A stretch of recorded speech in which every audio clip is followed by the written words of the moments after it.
And now at 5:30, just days to go, but is Ohio ready for the healthcare exchange portion of Obamacare?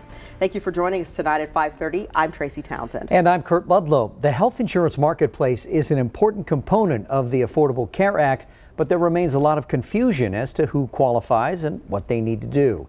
10 TV's Jim Heath is live in the newsroom tonight. And Jim, nobody knows exactly what to expect next Tuesday, right? Yeah, that's exactly true, Kurt. Ohio officials aren't sure whether Ohio is ready for the health exchange because they've left it up to the federal government to run it.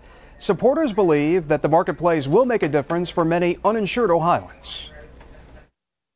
There are millions of Ohioans who will not have to do one thing on Tuesday. That's the first message healthcare expert and supporter of Obamacare Kathleen Gemeiner wants Ohioans to know. She says the new health exchange only applies for people who have never been able to get health coverage before to enroll in coverage in the marketplace that will be serving Ohio. That means people who don't have employer-provided health care or coverage from a federal program like Medicare will be able to participate in the exchange. For those who qualify, a menu of insurance options will be available online starting Tuesday. People will have until December 15th to pick out their plan. The insurance coverage will begin January 1st. There are going to be Ohioans who want to start checking on the type of insurance that's going to be available to them.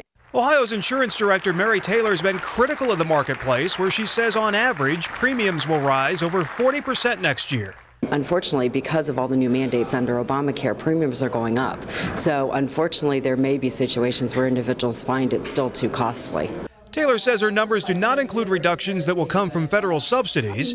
Supporters of the exchange blame Taylor and the Kasich administration for failing to provide much information about it. What they're not doing is anything to help educate the public, which is disappointing to us. Should point out here that the state of Ohio is not alone. 26 other states, in fact, have decided to use the healthcare marketplace run by the federal government. Kurt? Well, Jim, this brings up a lot of questions. You know, Mary Taylor says rates are going to skyrocket. Supporters say that's not at all true. So do we know who will be paying more or less for health insurance? Yeah, I mean, both sides agree, Kurt, that if you're younger and healthy buying your own insurance right now, your premiums are likely to go up.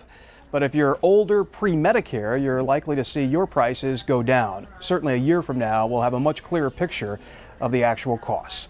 Live in the newsroom, Jim Heath, 10 TV News. All right, Jim, thanks.